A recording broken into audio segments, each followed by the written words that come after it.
En préparant cette intervention, j'ai tapé Code du travail sur Google pour chaque pays de l'Union européenne.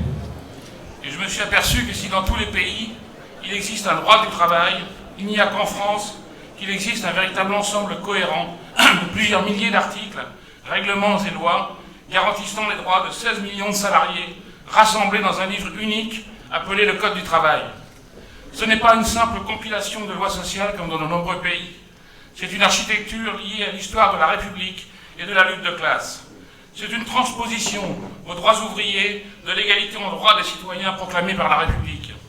C'est d'abord le droit du contrat de travail, commun à tous les travailleurs de ce pays, quelle que soit la taille de l'entreprise, son lieu d'implantation, sa branche professionnelle.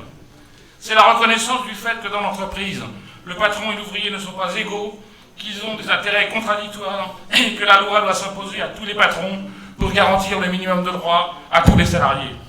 Le Code du travail n'est pas un code comme les autres, il est chargé de passion, déclare M. Combrexel, ex-directeur général du travail.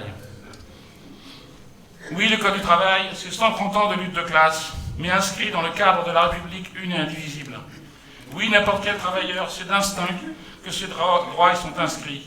Il suffit de voir le nombre de salariés qui attendent chaque jour à la porte du service des renseignements de l'inspection du travail pour soumettre leurs problèmes et reconnaître leurs droits.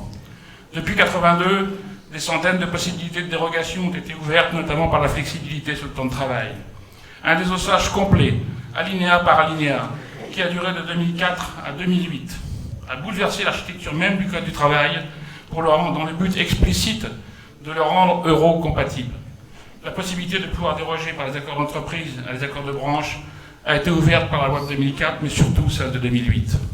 Et malgré tout ça, le Code du travail reste aujourd'hui encore euro-incompatible. C'est un obstacle à la politique de baisse du coût du travail exigée par le MEDEF et l'Union européenne. Alors le rapport Combrexel n'est pas un rapport de plus, comme certains le disent. 123 pages, 44 recommandations, un calendrier resserré, prenant en compte tout ce qui s'est fait depuis 33 ans pour anéantir le Code du travail. Que dit Combrexel? Malgré toutes les possibilités de dérogation ouvertes depuis des années, les 39 000 accords d'entreprise signés en 2013 sont à la marge. Les patrons n'osent pas y aller. Et il donne un exemple. Il est possible aujourd'hui de décider de payer les heures supplémentaires à 10% de majoration au lieu de 25%. Et ils ne le font pas. Pourquoi? Combrexel le dit. Parce que le délégué syndical, qui est convaincu que la négociation doit améliorer la situation, s'appuie sur le Code du travail. Combrexel l'affirme. Les syndicalistes doivent changer de logiciel et prendre en compte le bien commun de l'entreprise, accepter les concessions nécessaires au lieu de continuer à revendiquer, dans une situation où il le dit, il n'y a plus de grain à moudre, mais des emplois à sauver, paraît-il. Mais même si les syndicats ont signé le pistolet sur la tempe, des accords à la baisse, le salarié... D'accord. Camarade, non. Le salarié, au nom du respect de son sacro-saint contrat de travail, peut le refuser et saisir le juge. Et Combrexel déplore que les juges, formés à l'école de l'égalité en droit devant la loi, estiment que si la loi dit que les heures supplémentaires doivent être payées à 25%, il n'y a pas de raison qu'un seul travailleur soit payé moins cher, accord d'entreprise ou pas accord d'entreprise. C'est la primauté de la loi sur le contrat, c'est le Code du travail, c'est le fameux principe de faveur. D'où l'idée absolument novatrice du rapport Combrexel. Il écarte toute attaque frontale contre le Code du travail qui mettrait immédiatement des centaines de milliers de travailleurs dans la rue. Combrexel est encore traumatisé par la mobilisation sans précédent de la jeunesse en 2006 contre le CPE, dont il était déjà le père spirituel. Alors il nous dit, puisque la dérogation ne marche pas, eh bien, il suffit de renverser le problème. Il suffit de dire que l'accord d'entreprise devient la norme et que le Code du travail devient le supplétif des accords arrachés par le chantage patronal. Il suffisait d'y penser. Il suffit de rajouter 5 mots, camarades, devant chaque disposition, livre ou titre du Code du travail. Ça peut aller très vite. Je cite, à défaut d'accord d'entreprise. Le Code du travail est ainsi effacé. Pas disloqué, pas pulvérisé, pas anéanti, comme on le lit trop souvent, pour, disons, faire un effet d'annonce. Non, non, non. Effacé, annulé, gommé. Et ceci dans des domaines clés. Salaire, temps de travail, conditions de travail. Je vais prendre un exemple qui donne l'ampleur du projet.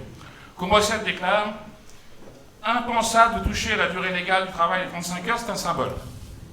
Et il ajoute aussitôt, on pourrait définir par accord d'entreprise le seuil de déclenchement des heures supplémentaires. Pour qui connaît un peu le Code du travail, c'est précisément la définition même de la durée légale, le seuil au-delà duquel les heures de travail sont payées plus cher. 39 000 accords d'entreprise, 39 000 façons différentes de compter et de payer les heures supplémentaires, 39 000 salaires différents pour la même quantité de travail, et ce n'est qu'un exemple. Alors il y a urgence. Valls et le gouvernement, qui ont commandité et tracé les objectifs de ce rapport, annoncent un projet de loi janvier 2016. Combrexelle préconise explicitement le recours à l'article 38 de la Constitution, c'est-à-dire aux ordonnances, au 49 terre, au coup d'État contre le Code du travail. Et il met les points sur les i. Cette première phase terminée dès 2016, il sera possible de réécrire tout le Code du travail d'ici 2020 en tenant compte de cette évolution de la norme. Autrement dit, d'un côté, un Code du travail réduit à un simple code de bonne conduite patronale et quelques grands principes comme la durée quotidienne de repos ou la durée maximale hebdomadaire, l'égalité des hommes et des femmes, le harcèlement, etc. De l'autre, des milliers d'accords à durée déterminée obligatoire de 4 ans pour que les conditions de salaire et de travail puissent être ainsi adaptées en permanence aux besoins les plus étroits et les plus immédiats du patronat. Il y a urgence. Le rapport Combrexelle est déjà inscrit dans le calendrier du gouvernement début 2016. C'est un coup d'État contre les droits ouvriers et la démocratie. C'est un projet de société corporatiste, destructeur des organisations syndicales, fédérations et confédérations, telles qu'elles se sont constituées en rapport avec l'articulation historique entre le Code du travail et les conventions collectives. Il est de notre responsabilité de décider d'alerter la population, les travailleurs et la jeunesse, pour que le mouvement ouvrier puisse s'unir.